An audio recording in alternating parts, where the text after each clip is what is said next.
आपणासी जागे करी करी, जागत निजसी हेची नवलकी. जागेपणी जाग आता तरी तरी, जागेपण आपणा माझी हरपता. उरे निज जागृती बरी बरी. चिद्विला सास चराचर मानुनी, दासपणी जाग लवकर करी.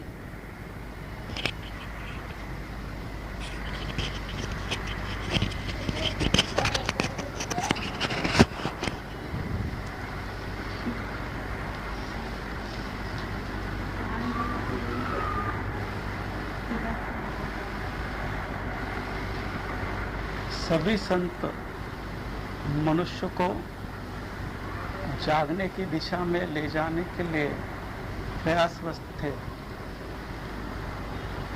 यहाँ पे शुभराय कहते हैं अपनासी जागे करी करी। इसके दो अर्थ निकलते हैं और दोनों भी अर्थ बड़े बहुमूल्य है। पहली तो बात, अपने को जागा करने के लिए जब कोई संत कह रहा है कि अपने को जागा करो, अपना सी जागे करी, मगर यहाँ जहाँ तक लोगों की यात्रा का सवाल है, हम स्वयं जागने के पहले दूसरों को जगाने की प्रयास करते हैं। तो ये पहला अर्थ है कि पहले स्वयं को जगाना पड़ेगा, अपना सी जागे करी। तो हर यात्रा का प्रारंभ हमारे स्वयं से है और हर यात्रा का अंत भी हमारे स्वयं पे है। दूसरा इसका अर्थ ये निकलता है, अपना से जागे करी, कोई दूसरा तुम्हें नहीं जगा सकता। ये तुम्हें खुद ही निर्णय करना है जागने के संबंध में और स्वयं ही जागे होना है।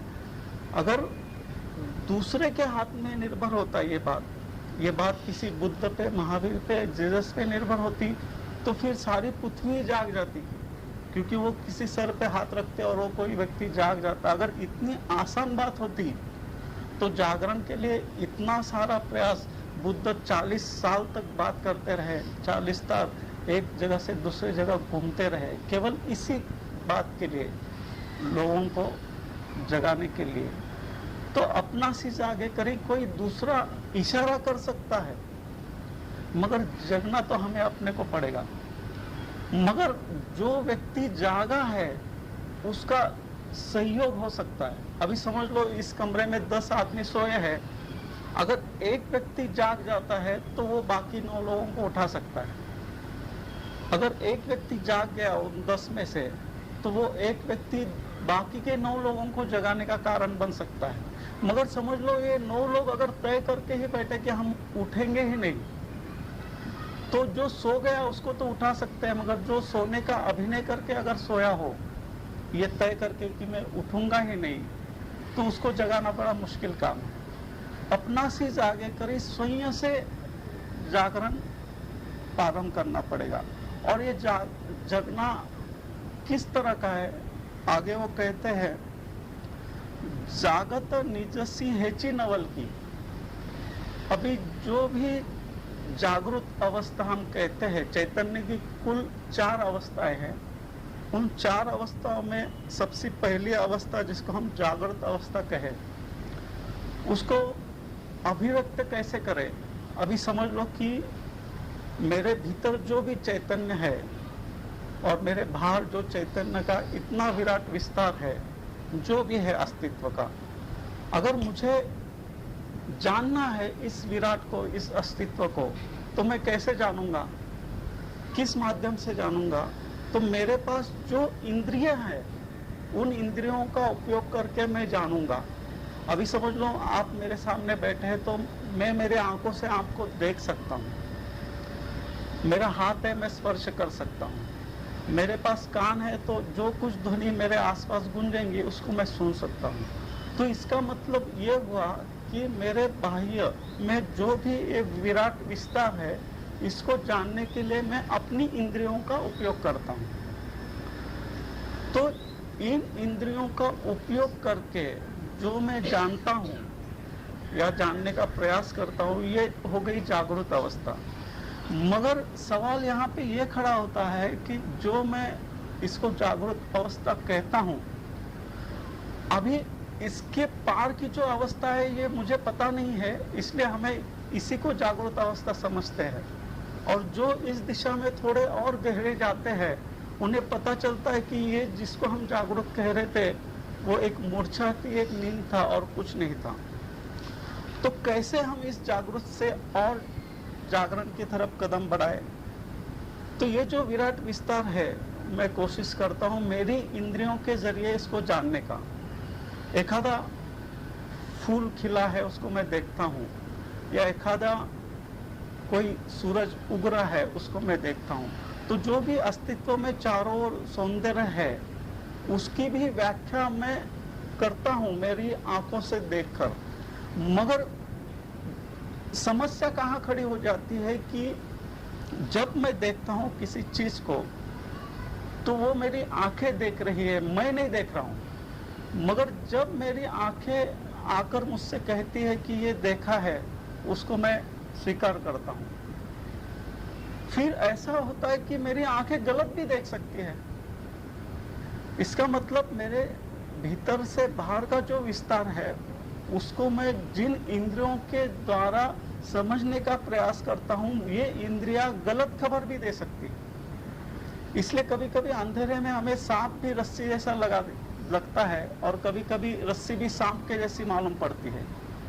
यानी इसका मतलब क्या, मेरी आंखें देख रही है। अंधेरे में एक रस्सी पड़ी थी और मैं जा रहा था, इतने में मुझे सांप दिखाई दिया, मैं उछल पड़ा। तो मैंने जो व्यवहार किया सांप समझकर देखकर ही व्यवहार किया।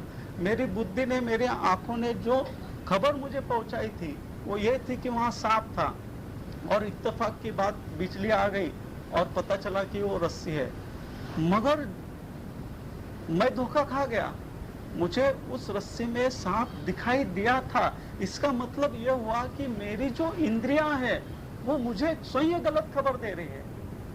तो फिर हम इन इंद्रियों के भरोसे सत्य को कैसे जान सकते हैं? सत्य के जानने के लिए इन सारे माध्यमों को छोड़ना पड़ेगा। ये जो भी इंद्रियां है मेरे, इन इंद्रियों से अतीत जो है जिसको बिना माध्यम से जाना जा सकता, अभी तो ये माध्यम है मेरी इंद्रियां। क्या ऐसी संभावना है कि इन सारी इंद्रियों के बिना भी मैं जान सकूं जो कुछ है? तो उस दिशा में शुभराय इशारा कर रहे हैं। पहले ये बात समझ ले कि जब भी मैं कोई चीज देखता हूं तो इसका मतलब ये हुआ, समझ लो अभी यहाँ पे हम उपस्थित कई लोग हैं, बाहर कोई घटना घटती है, यहाँ का बाहर का एक व्यक्ति यहाँ आता है, मुझे खबर देता है कि बाहर ऐसा ऐसा हुआ। तो ये क्या हो गया, वो व्यक्ति ने उस घटना को देखा है और वो आके मुझे समझा रहा है कि मैंने बाहर इस तरह से घटना को देखा है। तो भी ये घटना मैंने नहीं देखी है। जो व्यक्ति देखकर आया है उसको उस देखने के साथ वो अपनी व्याख्या उसमें जोड़ देता है। उसका ढंग, उसका व्यक्तित्व वो उस तरह से व्याख्या करता है और उसके जरिए मैं सुनता हूँ। मैंने प्रत्यक्ष में वो घटना नहीं देखी है। और यही बात मेरी इंद्रियों के साथ होती है। इंद्रियां जो है वो ऐसे ही है जैसे बाहर से कोई घटना लाकर मुझे सुनाए। आंख कोई चीज देखती है और वो मुझे बताती है वो सुंदर है। तो जब भी कोई व्यक्ति, अभी समझ लो दो प्रेमी प्रेमिका है, तो प्रेमी को प्रेमिका में सौंदर्य दिखाई देता है, बाकी लोगों को शायद उसमें न दिखाई दे। बाकी लोग कहेंगे कि इस किस पागलपन में पड़ा है, इसमें क्या सौंदर्य है। मगर उसकी आंखों के जरिए उसकी सुंदरता अनूठी है और तुम्हारी आंखों से वो साधारण स्त्री नजर आती है, मगर उस व्यक्ति की आंखों में वो स्त्री असाधारण हो जाती है जो उस स्त्री के प्रेम में है। मतलब क्या हो गया कि जो व्यक्ति भी देखता है उसका अपना ढंग, उसका अपना होने का ढंग, उसका स्वभाव, उसके भाव उस आंखों में सम्मिलित हो जाते हैं। इसका मतलब यह हुआ कि मैं जो कुछ देख रहा हूँ वो जैसा है वैसा ही दिखाई देता, ऐसा नहीं है। मैं कुछ का कुछ भी देख सकता हूँ। आपको यकीन नहीं आएगा, बहुत से लोग ऐसे हैं जो नींद में जागते हैं, नींद में चलते हैं, कुछ काम करते हैं और वापस आके सो जाते हैं। उन्हें पता भी नहीं चलता कि मैंने ये किया। जो कोई व्यक्ति जागा है वो देखता है उनकी हलचल और उसको कहता है कि रात तूने ऐसा ऐसा किया। तो वो हंस जाता है, मैंने ऐसा किया ही नहीं। अभी एक घटना मुझे स्मरण आती है, एक व्यक्ति आके पुलिस में कंप्लेन करता है कि मेरे घर में ऐसा हो रहा है, कोई कपड़े जला देता है, कोई कपड़े फाड़ देता है। तो पुलिस ने कहा ऐसा तो कभी हमने सुना नहीं, पहली बार ही सुन रहे हैं। तो पहले तो उसके घर वालों ने कहा कि ये कुछ बहानाबंदी का चमत्कार का समस्या है, किसी ने करनी वगैरह कुछ किया है, तो उस दिशा में कुछ प्रयास करना पड़ेगा। तो वो भटका इस साधु से उस साधु, उस फकीर को, और बहुत सारे उसने प्रयास किए, मगर वो कुछ कम हो रहा नहीं था। और रोज देखता कहीं सवेरे कोई कपड़ा जला है, कोई कपड़ा फटा हुआ है, और फिर उसने फिर आके थक के पुलिस में कंप्लेंट कर दी। उस समस्या के कारण उस परिवार में कलह पैदा हो गया, क्योंकि जो नई नई स्त्री शादी करके उस घर में आई थी, उसने कहा कि ये भानामती का घर है, मैं इस घर में नहीं रहूंगी। तो उसने अपने पति से झगड़ा करके उसने दूसरा घर ढूंढ लिया। लड़के ने कहा माँ बाप से मैं मजबूर हूँ, क्योंकि घटना ऐसी घट रही है कि इस घर में रहना मेरे लिए भी मुश्किल है। और फिर माता पिता को स्वीकार भी करना पड़ा, क्योंकि उनके सामने ये सारी घटनाएं घट रही थी। कोई कपड़ा जल रहा है, कोई कपड़ा फट रहा है, कोई चीज इधर की उधर हो रही है। फिर दोनों ही रह गए, अभी पति पत्नी दोनों, बच्चे तो गए। फिर ये दोनों और ज्यादा परेशान हो गए, क्योंकि घटना तो रुकी नहीं और सब तरह के प्रयास करके थक चुके थे। फिर जब ये बार बार पुलिस में आके परेशान करने लगा, तो पुलिस ने सोचा कि थोड़ा हो न हो इसमें थोड़ा ध्यान देंगे कि हो क्या रहा है, कि देखेंगे तो ये चमत्कार क्या होता है। तो उन्होंने कहा कि एक करते हैं, हम कुछ कैमरे का बंदोबस्त करते हैं, ताकि जो कुछ घटना तुम्हारे अब्सेंट में घट रही है उसको थोड़ा चित्रित किया जाए कि क्या हो रहा है। और हैरानी की बात यह थी कि उस कैमरा में जो कुछ देखा है, वो व्यक्ति स्वयं ही उठता है रात में, स्वयं ही कपड़े जला रहा है, फाड़ रहा है, और फिर वह स्वयं ही जाके सो रहा है। और जब ये बात पुलिस ने उनको बताई कि ये सब काम आप खुद कर रहे हैं, तो वो कहने लगा कि ये क्या बात कर रहे हो, मैंने तो ऐसा नहीं किया, और मैं ऐसा क्यों करूंगा, अगर ऐसा मैं करता तो मैं स्वयं क्यों आता कंप्लेंट करने के लिए, फिर मेरे घर में इतना कला और इतना। तो उसने कहा जब वो कैसेट खुद देखी तो उसको खुद को यकीन नहीं आया कि मैं नींद में इतनी सारी हरकतें करता हूँ। वो खुद शर्मिंदा हो गया। मगर हम अपने जीवन में झांक कर देखेंगे तो हम भी पाएंगे कि हम जिसको हम जागरूक अवस्था कहते हैं, उसमें भी हम बड़ी मूर्छा में चलते हैं, उठते हैं, बैठते हैं। हमारी सारी क्रिया बिल्कुल यांत्रिक हो गई है। हमारा घर से ऑफिस जाना, ऑफिस से घर पे आना, जो कुछ हम करते हैं उस करने में एक प्रकार की यांत्रिकता हो गई है। तो इस यांत्रिकता के ढांचे में हमें लगता है कि हम कर रहे हैं, मगर बहुत गहरी में इसमें मूर्छा का विस्तार होता है। अभी ये जो मूर्छा है, हमें जब इस मूर्छा से जागने का प्रयास करते हैं, तब धीरे धीरे पता चलता है कि अरे हम दिन भर में कितनी मूर्छा में होते हैं। यहाँ पे वो कहते हैं जागत निजसी है ची नवल की, यानी तू जागेपनी, जागृत अवस्था में तुम जो कुछ कर रहे हो उसमें जागत निजसी है ची नवल की, यानी तुम अपने को जागे समझ रहे हो कि मैं जागा हुआ हूँ, मगर तुम सोए हुए हो। ये बात शुभराय दोहरा रहे कि तुम सोचते हो ऐसा कि मैं जागा हुआ हूँ, मगर तुम जागे हुए नहीं हो। हम नींद से उठ आते हैं, हम कहते हैं कि हम जाग गए, मगर ये जागना कोई और जागना नहीं है। इस जागने से भी जागने की वो बात कर रहे हैं, और आगे हम इस पे बात करेंगे। और एक बात यहाँ पे स्पष्ट हो जाती है, कोई भी व्यक्ति जब किसी व्यक्ति के संबंध में खबर देता है कि ये व्यक्ति बुरा है, ये व्यक्ति गलत है, ये व्यक्ति पापी है, ये व्यक्ति ऐसा है, तो जब भी कोई व्यक्ति किसी तीसरे के संबंध में कुछ बात करता है, तो उस तीसरे के संबंध में वो बात सही हो या न हो, मगर उसके संबंध में वो सही होती है, क्योंकि उसको जब भी कोई व्यक्ति बुरा देखता है तो उसकी अपनी बुराई भी वहां पे फैल जाती है। इसलिए कहते हैं ना, हम जैसे हम होते हैं वैसा जगत दिखाई देने लगता है। इस बात में बहुत दूर तक सच्चाई है, क्योंकि हमारी जो इंद्रियां है वो उस ढंग से ही देखने लगती है। इसलिए अगर कोई व्यक्ति बहुत प्रेम में हो गया तो पूरा अस्तित्व उसको प्रेम में दिखाई देता है, और कोई व्यक्ति बिल्कुल दुख में होगा, पीड़ा में होगा, तो उसको लगता है कि सारा अस्तित्व उसके ऊपर कहर डाल रहा है, उस पर यातना कर रहा है। जागत निजसी हेची नवलकी, जागेपणी जाग आता तरी तरी, यानी अभी तो जाग जाओ। अभी इतने दिन गए, साल गए, एक एक कदम हम मौत पे करीब हमारे आ रही है, तो वो कहते हैं कि और समय क्यों गवाएं, जागेपनी जाग आता तरी तरी।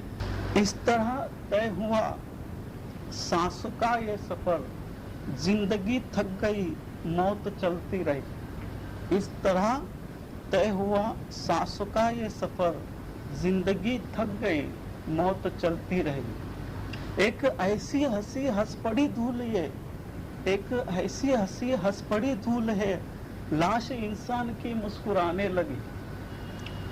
तान ऐसी किसी ने कहीं छेड़ दी, आंख रोती हुई गीत गाने लगी। एक नाजुक किरण छू गई इस तरह, खुद ब खुद प्राण का दीप जलने लगा। एक आवाज आई किसी ओर से, हर मुसाफिर बिना पाँव चलने लगा। अंत ऐसा हर मुसाफिर बिना पाँव चलने लगा। रूप की गाँव का पर मिला छोर यूं, रूप की गाँव का पर मिला छोर यूं। देह बढ़ती रही उम्र ढलती रही, देह बढ़ती रही उम्र ढलती रही। इस तरह तय हुआ सांस का यह सफर, जिंदगी थक गई मौत चलती रही। एक दिन ये सुना, एक दिन देखता हूँ कि रूठी हुई चांदनी चंद्रमा से खड़ी दूर है। एक दिन देखता हूँ कि रूठी हुई चांदनी चंद्रमा से खड़ी दूर है। एक दिन ये सुना फूल की ओट से, एक पाषाण का दिल हुआ चूर है। एक दिन आंसुओं ने कहा आंख से, एक दिन आंसुओं ने कहा आंख से, तू न रो कल आएंगे हम बदल कर कफन। एक दिन एक बोला शलभ दीप से, एक दिन एक बोला शलभ दीप से, चूम लूं मैं तुझे तब मुझे कर दफन। पर सुनी अनसुनी बात ऐसी हुई, पर सुनी अनसुनी बात ऐसी हुई, रूट सोया शलभ लो मचलती रही। इस तरह तय हुआ सांस का ये सफर, जिंदगी थक गई मौत चलती रही। एक दिन कह रही थी भ्रमर से कली, एक दिन कह रही थी भ्रमर से कली, ओट झूठे किए है मुझे तू न छू।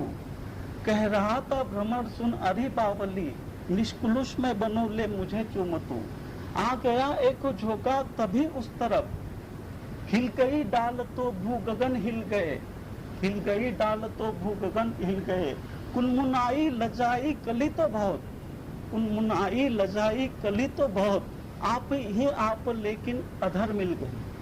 अंत ऐसा हुआ उस मिलन का मगर, अंत ऐसा हुआ उस मिलन का मगर, दिन सिसकता रहा रात खलती रही।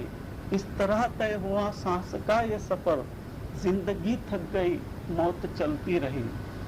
एक दिन जिंदगी की कड़ी धूप में तो पखेरु मिले मुक्त नभ के तले, कुछ न बोले न डोले न कुछ बात की, हो गया प्यार जब लेकिन नयन जब मिले।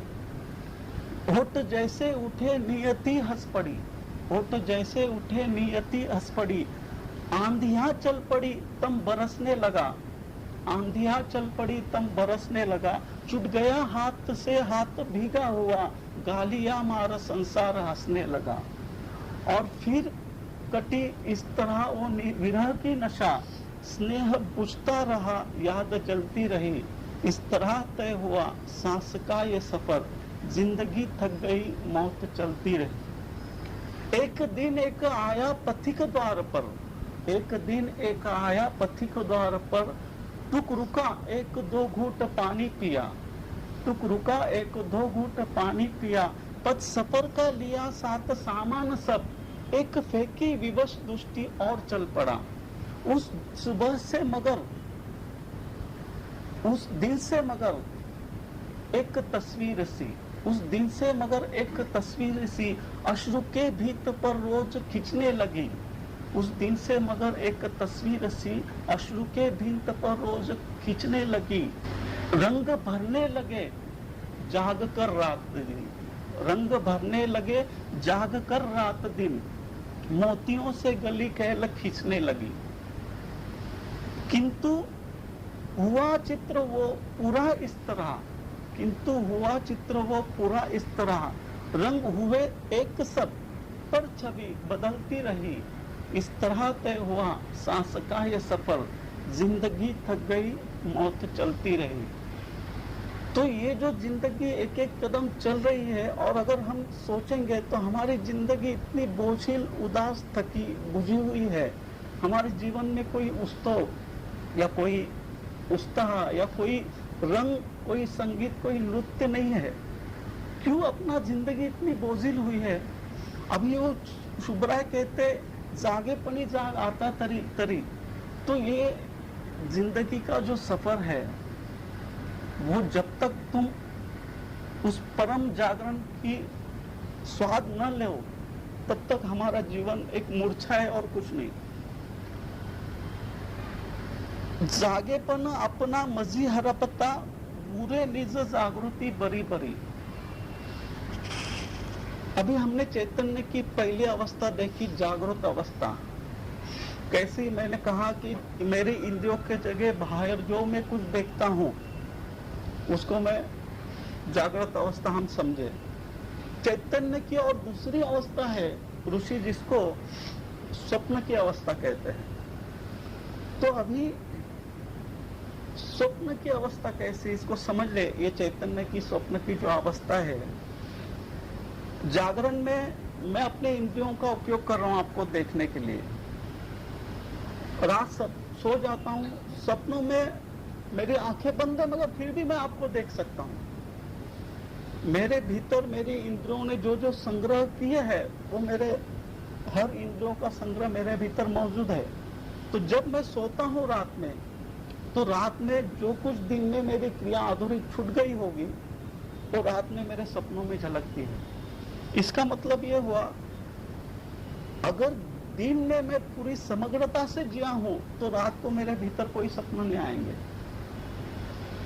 अगर मेरे जीवन में समग्रता नहीं है जीने में, तो रात मेरे सपनों में वो पूरा करता है मेरी इंद्रिय, जो कुछ अधूरी है। अभी जागरूक में तो हम समझ सकते हैं कि जो कुछ घटना मैं देख रहा हूं, मेरी आंखें देख रही है, मेरे हाथ स्पर्श कर रहे हैं, मेरे कान सुन रहे हैं, मगर स्वप्न में तो ये सारी इंद्रियां शिथिल है। फिर भी हम कैसे देखते हैं? और जब तक स्वप्न में है, तब तक वो बिल्कुल बात सच मालूम पड़ती है। जब तक कि तुम स्वप्न से जागो नहीं, तुम्हें वो स्वप्न था, ये जागने के बाद पता चलता है। जब तक तुम स्वप्न में होते हो, स्वप्न जारी होता है, तब तक वो स्वप्न है, इसका पता तुम्हें नहीं चलता।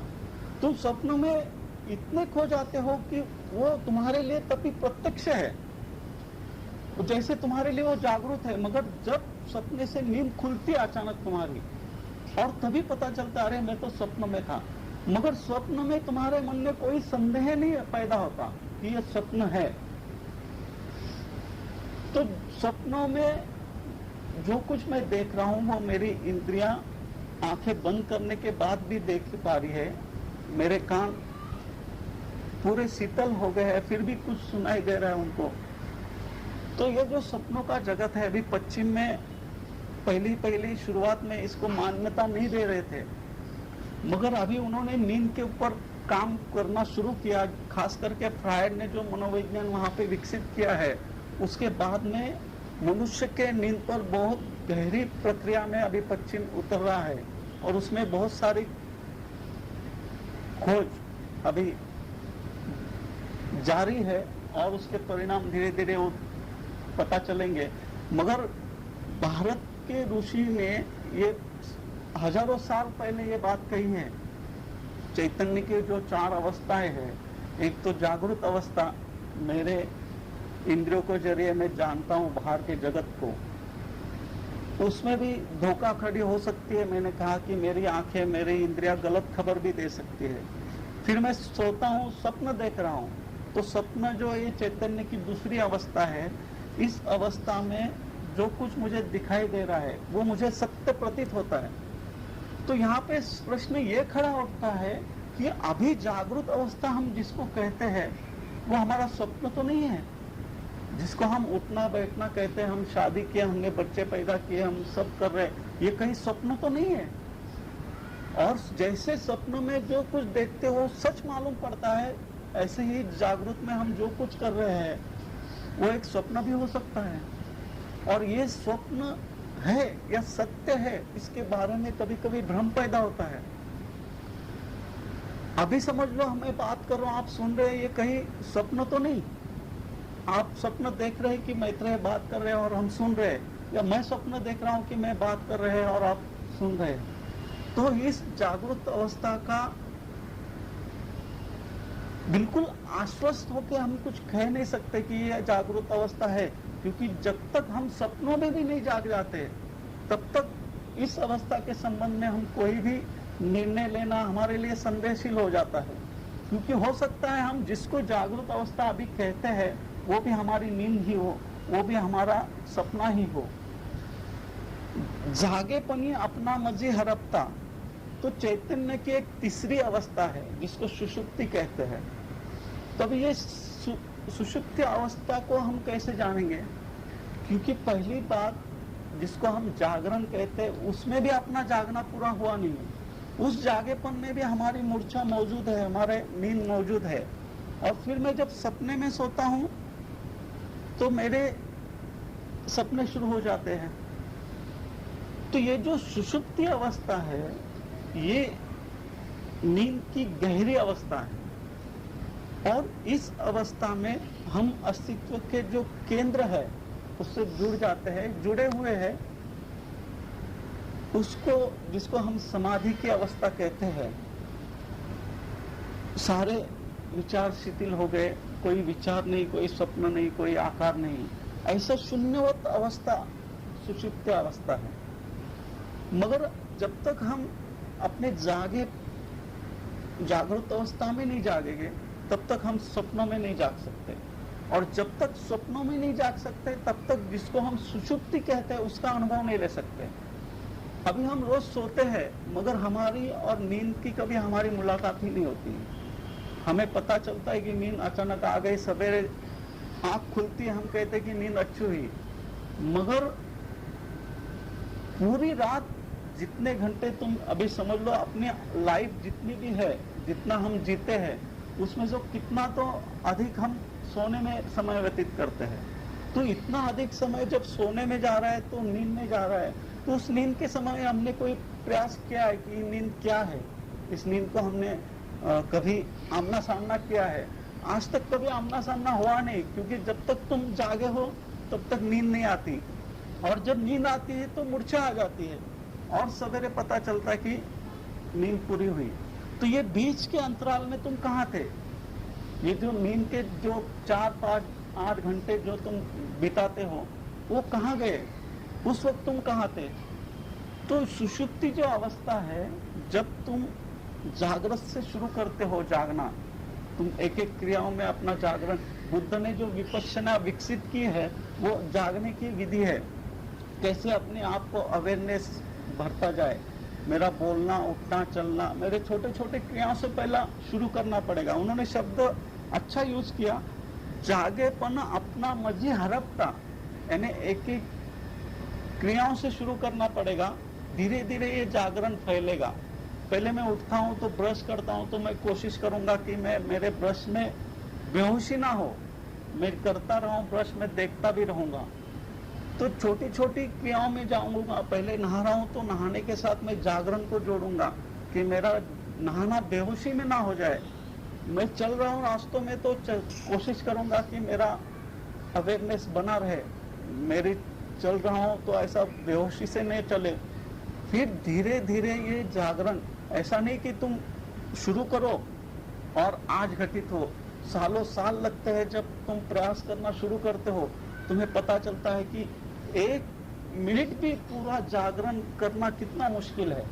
1 मिनट भी अगर हम कोशिश करें कि हम होशपूर्वक, यहीं पे तुम प्रयोग कर सकते हो। मैं बोल रहा हूँ, आप सुन रहे, और सुनते सुनते सुनने वालों को भी देखने का आप प्रयास करेंगे तो आपको पता चलेगा कि साक्षी भाव क्या है, जागरण, अवेयरनेस। तो ये जो अवेयरनेस है ये छोटी छोटी घटनाओं से शुरू होगा तो धीरे धीरे फिर वो फैलेगा। तो जागरूक से मैं शुरू करता हूँ, क्योंकि अभी नींद का मेरा कोई परिचय नहीं हुआ, नींद से मेरी कोई मुलाकात नहीं हुई। तो जैसे जागरूक अवस्था में मेरा जागरण फैलने लगता है, धीरे धीरे वो मेरे नींद में चला आता है, और जैसे वो नींद में मेरे चला आता है तो मेरे सारे सपने विलीन हो जाते हैं। क्योंकि जागेपन अपना मजी हरपता, पूरे निज जागृति बरी बरी, यानी जो तुरीय अवस्था है, ये चैतन्य की चौथी अवस्था। पहली मैंने कहा कि जागृत अवस्था, दूसरी अवस्था चैतन्य की सपना, तीसरी अवस्था सुषुप्ति, और चौथी अवस्था जिसको ऋषि तुरीय अवस्था कहते हैं। तो ये तुरीय अवस्था क्या है, इस संबंध में खबर करनी बहुत मुश्किल है। एक बार ऐसा हुआ, शंकर महाराज अपने कुछ शिष्यों को लेकर एक जगह जा रहे थे, तो वहां पे एक फकीर था। शंकर महाराज रुके, उन्होंने उससे बात की, वो तो मौन थे, और थोड़ी देर वहां पे बैठकर फिर चल पड़े।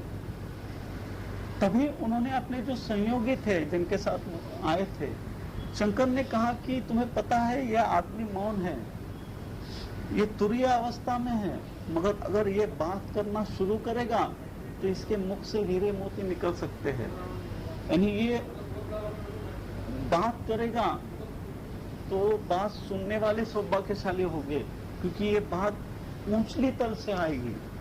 तो जितनी तुरीय अवस्था जिसको हम कहते हैं वो इतनी गहरी अवस्था है, और उस अवस्था तक पहुंचना हमें जागृत अवस्था में अवेयरनेस जितना हम बढ़ाएंगे होश अपना, तो हम उस सूर्य को जान सकते हैं। अभी हमें जागृत को प्रयास करना पड़ेगा होशपूर्वक, उसके बाद हम सपनों में जागेंगे। पहली तो बात, स्वप्न तुम्हारे पूरे विलीन हो जाएंगे, स्वप्न ही नहीं आएंगे एक बार जागरण कर गया। और फिर एक ऐसी अवस्था आएंगी कि आप सोए हुए हो, पूरे 8 घंटा, आप जितने घंटे भी सोएंगे, आप भीतर जानेंगे कि मैं सोया हुआ हूँ। यानी भीतर एक जागरण की कड़ी आपके पास चलती रहेगी, और जिसको हम परम विश्राम कहते हैं। अभी आप जो सोते हो वो सोना कोई सोना नहीं है, उसमें तुम्हारा शरीर पूरी तरह से रिलैक्स नहीं होता। हम सोते हैं, थोड़े से करवट इधर उधर बदलते हैं, फिर धीरे धीरे सोते हैं। अगर समझ लो हमने एक कैमरा बनाया और हमारी नींद की सारी गतिविधियां हमने देख ली, और सवेरे देखना हमारी ही कैमरा से ली गई तस्वीरें, जब हम नींद में थे, हमारे नसें तन जाते हैं, हमारे शरीर अकड़ जाता है। यानी इसका मतलब है जिसको हम विश्राम कहते हैं वो विश्राम नींद में पूरा होता ही नहीं है। जिसको हम टोटली रिलैक्सेशन कहते हैं वो हमारे निद्रा में पूरा होता नहीं। वो तभी होगा जब सुषुप्ति अवस्था हमारे भीतर उतरेगी गहरी, जब कहीं सपना नहीं, कोई विचार नहीं, कोई तरंग नहीं। मगर उस अवस्था को पाने के लिए हमें पहले जागरूक अवस्था में जागने का अभ्यास करना पड़ेगा, तो ये जागरण नींद में फैलेगा और ये बढ़ेगा। तो जिसको हम तुरीय कहते हैं, तो समझ लो अभी मैं शोलापुर में हूँ और मुझे अभी नगर जाना है, नगर से फिर पुणे आना है। तो शोलापुर में हूँ, फिर मैं नगर जाता हूँ, नगर से फिर मैं पुणे जाता हूँ। तो यहाँ पे शोलापुर में हूँ तो मैं शोलापुर तो नहीं हूँ, और जब नगर जाता हूँ तो मैं नगर नहीं हूँ, और पुणे जाता हूँ तो मैं पुणे नहीं हूँ। मैं तो जो हूँ वो हूँ। एक स्टेशन आता है, दूसरा स्टेशन आता है, मैं जगह बदल रहा हूँ। मैं बदल रहा हूँ क्या? नहीं, मैं हूँ वैसा ही हूँ। तो ये जो जागृत अवस्था है, उसके भीतर कौन है जो इन सारे इंद्रियों के माध्यम से इस जगत के विस्तार को देखता है? वो कौन है जो स्वप्न देखता है? क्योंकि देखने वाला तो अलग होगा ना, देखने वाला तो जो दिखाई दे रहा है उससे अलग होगा। फिर जो स्वप्न अवस्था है मेरी, उससे गहरी सुषुप्ति जो अवस्था है, जब मेरा जागरण थोड़ा और गहरा जाता है तो मैं पाता हूँ कि मैं सोया भी हूँ और जागा भी हूं, तो ये कौन है देखने वाला मेरे भीतर, जो मेरे नींद को भी देख रहा है? तो ये सूत्र अपने भीतर गहरे में उतार देना कि जो भी दिखाई देता है हमें, उस दिखाई देने वाले में नहीं उलझना है। देख रहा है कौन उसको जानना है। और वही जिसको हम तुरीय अवस्था कहते हैं, उसमें वो भी खो जाता है। जैसे ये बचपन है, बचपन में मैं बचकाना नहीं था, मैं जवान हो गया, बूढ़ा हो गया, ये शरीर मेरा बदल रहा है, मगर इन बदलते शरीरों के भीतर भी एक कोई तो स्थिर है। अगर ना होता वो, तो मैं अपने बचपन की तस्वीर देख के नहीं पहचानता, मैं अपनी जवानी की तस्वीर देख कर मैं पहचानता नहीं कि ये मैं हूँ। ये मेरे भीतर एक कोई तो माला, एक कोई सेतु, एक धागा जुड़ा हुआ है, जो बचपन में भी था वही, जो जवानी में भी था वही, और जो बुढ़ापे में भी वही है। तो ये कौन है मेरे भीतर का सूत्रधार, जो ये सारे परिवर्तनों के भीतर स्थिर है, उसको जानने का प्रयास करना है। इसलिए जो लोग ईश्वर का दर्शन कहते हैं कि मुझे ईश्वर का दर्शन हुआ, मुझे ये दिखाई दिया, मुझे वो दिखाई दिया, तो दिखाई देने के चक्कर में नहीं जाना, क्योंकि ये अनुभूति आखिरी नहीं है, ये हमारे स्वप्न की भांति है। हम जागे आंखों से भी स्वप्न देख सकते हैं। तुम देखोगे कि आंखों के सामने कृष्ण खड़े हैं, मगर इससे समझना मत कि तुम्हें कोई उपलब्धि हुई है, क्योंकि ये सपना है। तुम जो आंखें बंद करके सपना देख सकता है, वो आंखें खोलकर भी सपना देख सकता है। और पश्चिम में जो कुछ इस पर काम हुआ है, जिसको हम हिप्नोटाइज करते हैं, हिप्नोटाइज्म का जो प्रयोग हुए है, उसमें ये बात साबित हुआ है कि हम जागे आंखों से भी कुछ भ्रम अपने मन से तैयार कर सकते हैं। तो एक सूत्र अपने भीतर बनाए रखना हमेशा कि जो भी दिखाई मुझे दे रहा है, वो कौन है जो देख रहा है।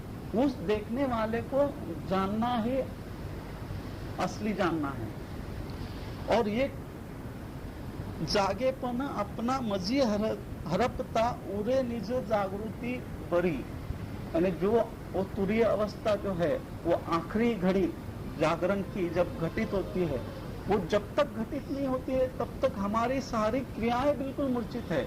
तुम मंदिर में जाते हो तो उसमें भी मूर्छा है, तुम किसी देवता के चरण छू रहे हो उसमें भी मूर्छा है, तुम अच्छा कार्य कर रहे हो या बुरा कार्य कर रहे हो, मगर एक मूर्छा तुम्हें घेरे हुए है। तो हम इस ख्याल में न पड़े कि मैं अच्छा कार्य कर रहा हूँ, और इस ख्याल में न पड़े कि बुरा काम कर रहा हूँ, क्योंकि जब तक तुम्हारे क्रियाओं में होश नहीं शुरू होता, होश का दीपक नहीं जलता, तब तक हमारी सारी क्रियाएं मूर्छित है। फिर हम भजन करें, कीर्तन करें, जप जाप करें, ये सारी क्रिया मूर्छा में अगर हो रही है तो इसकी उपलब्धि आखिर कुछ भी नहीं है। उपलब्धि तभी होगी जब जागने की दिशा में तुम कदम बढ़ाओगे।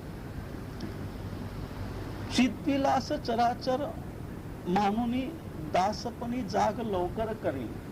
अभी यहाँ तक उन्होंने चैतन्य की 4 अवस्थाओं के जरिए जागने की बात कही है, अंतिम जागना जिसको कहते हैं, और अंत में दासपनी जाग लौकर करी। ये बड़ी खूबसूरती है शुभराय की, कि उनके हर कवन में ध्यान और भक्ति का जोड़ है। अभी उनके कई कवनों में गुरु का भी उल्लेख है। अभी मजे की बात है, कई संतों ने गुरु को बड़ा महत्व दिया है। कारण क्या होगा? गुरु की इतनी महत्वता गाई है, खास करके भारतीय में, इस पृथ्वी पर भारत का जो टुकड़ा है, वहां पे जितने भी संत हुए, उन्होंने अपने गुरुओं को अनुभूति होने के बाद भी गुरु की चर्चा उन्होंने जारी रखी है। फिर वो गोरखनाथ हो या शुभराय हो या और हो। कबीर तो कहते हैं, गुरु गोविंद दोनों खड़े, गुरु गोविंद दोनों खड़े, काखे लागू पैर, बलहारी गुरु आपके गोविंद दिखो बताए। वो कहते हैं कि गुरु और गोविंद दोनों खड़े हैं मेरे सामने, परमात्मा भी सामने खड़ा है और गुरु भी सामने खड़ा है। तो अभी कबीर मुश्किल में पड़ गए कि मैं किसके पैर पहले छूऊं। और फिर कबीर कहते हैं बलिहारी गुरु आपके गोविंद दियो बताए, यानी मैं गुरु के ही चरण छूंगा, क्योंकि अगर ये ना होते तो परमात्मा को मैं कैसे जानता। परमात्मा की जो स्वाद मेरे भीतर जगह है, परमात्मा की चाह जो मेरे भीतर पैदा हुई है, परमात्मा की समझने की जो जोत मेरे भीतर जगी है, वो तो मैं अनजान रहता, अपरिचित रहता, मैं समझ भी नहीं पाता, मैं उस दिशा में बढ़ता भी नहीं। ये गुरु की कृपा है जिन्होंने वो खिड़की, वो द्वार खोले और मुझे परमात्मा से मिलाया। तो बलिहारी गुरु आपके जिन्हें गोविंद दियो बताए, तो वो गुरु को पहले चरण पढ़ते हैं। तो हर संतों ने गुरु की महिमा अनुभूति के बाद भी गाई है। तो ये समझना, ये जो अनुग्रह का भाव है, तुम अगर पुराने जमाने में देखोगे कि व्यक्ति नदी की पूजा कर रहा है, पेड़ की पूजा कर रहा है, एक छोटा सा पत्थर रखा है, उस पे सिंदूर बांध के उसको भगवान मानकर पूजा कर रहा है। पश्चिम में देखते कि ये क्या पागलपन है, ये किसको भी झुक रहा है, किसके सामने भी पैर पड़ रहा है, किसके सामने भी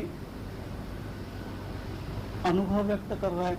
मगर जिसके भीतर अनुग्रह का भाव जगता है, वो परमात्मा के करीब सरकने लगता है, क्योंकि जिसके भीतर अनुग्रह का भाव जागृत होता है, उसके द्वार दरवाजे खिड़की खुलने लगते हैं। एक प्रकार के अस्तित्व के ओर से जो किरण, जो सूरज, जो भी तरंगे आ रही है, मैं बंद हूं तो इसका लाभ मुझे नहीं होता, उस ऊर्जा का, उस रोशनी का। जब मैं खुलता हूं तभी उसका लाभ होता है। तो यहाँ पे वो कहते हैं चतविलास चराचर मानुनी दासपनी जाग लवकर करी। तो ये दासपनी कहने का मतलब क्या है, उसमें समग्रता आई और अनुग्रह आ रहा। और अनुग्रह के मारे में हम बड़े ही कंजूस है, जिसको हम प्रार्थना कहते हैं। वो हमारी प्रार्थना केवल मांग है कि मुझे ऐसा हो, मेरा ये ठीक हो जाए, मेरी बच्ची को ये हो जाए, मेरे इसका ये हो जाए। हम सारी मांगे लेकर परमात्मा के दरबार में जाते हैं, जिसको हम ईश्वर या देवता कहते हैं। अभी मुझे जो जीवन मिला है उसके लिए मैं कभी अनुभव व्यक्त नहीं करता हूँ। जब मेरी मौत सामने आती है तब पता चलता है कि मेरा जीवन इतना गया व्यर्थ। तो जब सांसें मेरी रुकती है तब पता चलता है ये जीवन इतना मेरा व्यर्थ गया, और तब याद आती है कि मैं जिया भी हूँ। तो ये जो अंतिम क्षण है, जो अनुग्रह भाव से भरा है, उसके लिए सारा अस्तित्व खुल जाता है। तो कुछ संत ऐसे हैं, अभी भक्ति में और ज्ञानी में ये बड़ा भेद है। ज्ञानी कहता है कि मैंने पाया, मैंने श्रम किया, मुझे अनुभव हुआ। भक्त कहता है मेरे प्रयास बड़े शुद्र है, मेरी हैसियत क्या है, मेरी पात्रता क्या है, मैंने तो कुछ भी नहीं किया, और जो किया वो भी तूने ही करवाया है, और जो मुझे मिला है वो तेरा प्रसाद है। तो अंत में भक्ति की खूबी है कि भक्त जब तैयार होता है तो परमात्मा स्वयं भक्त के द्वार पर आते हैं। ज्ञानी को तो भटकना पड़ता है, खोजना पड़ता है, थक जाता है। भक्त के द्वार पे परमात्मा स्वयं आ जाता है, और यही भक्ति की खूबी है। और उन्होंने इतना सुंदर मिलाप किया है ध्यान का और भक्ति का, यानी भीतर से तुम्हें अनुभव भाव से और उसके प्रति समग्रता से अस्तित्व समर्पित होने का भी एक सेतु देते हैं, और दूसरी तरफ जागरण की विधि भी वो बताते हैं, ध्यान की विधि भी बताते हैं। तो ये बड़ा सुंदर मिलाप है। आज के युग में हासिल करके बहुत ही कठिन काम है कि ध्यान और भक्ति का बैलेंस करके चलना, क्योंकि व्यक्ति का स्वभाव इतना भिन्न भिन्न है, वो इस तरह से दो पंखों को जोड़ से चलना मुश्किल है। हाँ, एक बात सही है कि जो भक्ति के गहरे जाता है उसको ध्यान अपने आप उपलब्ध हो जाता है, और जो ध्यान में गहरे जाता है उसको प्रेम के पंख लग ही जाते हैं। तो ये प्रेम और ध्यान ये दोनों जरूरी है, और ये बैलेंस होते हैं। एक किसी के भी गहरे उतरो, प्रेम के गहरे उतरोगे तो ध्यान है, और भक्ति क्या है, परमात्मा के प्रति प्रेम। और ध्यान क्या है, ध्यान में हो सकता है परमात्मा की कोई जरूरत नहीं, मैं जानना चाहता हूँ जो कुछ भी रहस्य है। तो धीरे धीरे गहरे जाते जाते वहां पे भी प्रेम ही मिलता है। यानी शुरू कहीं से भी करो तुम, अंत में दोनों तुम्हें उपलब्ध होते हैं। और ये दोनों खूबसूरत से वो मिलाप करते हैं। दास अपनी जाग लवकर करी, और आखिर में उन्होंने लवकर करी जोड़ दिया, यानी जल्दी करो और देर न गवा और समय व्यर्थ न गवा। तो ये जो उनका प्रयास है जागने की दिशा में, तो हम भी थोड़ा सा प्रयास करेंगे। हम भी आज संकल्प करते हैं कि ये शुभराय के जो वचन है वो केवल गाने के लिए, समझने के लिए नहीं, उसको जीना है हमें, उस दिशा में कदम बढ़ाना है, उस दिशा में कुछ प्रयास करने हैं, तो ही वो काव्य का कुछ अर्थ होगा। और उस काव्य में उनके प्राण है, उस काव्य में उनके हृदय है। और अगर उस दिशा में हम थोड़े से कदम उठाएंगे तो शुभराय के साथ साथ और कई आत्मा है जो जागरूक है, वो हमें सहयोग के लिए उपस्थित हो जाती है। तो उसी दिशा में हम सबका कदम बढ़े, इसी प्रार्थना के साथ आज की चर्चा पूरी करता हूँ।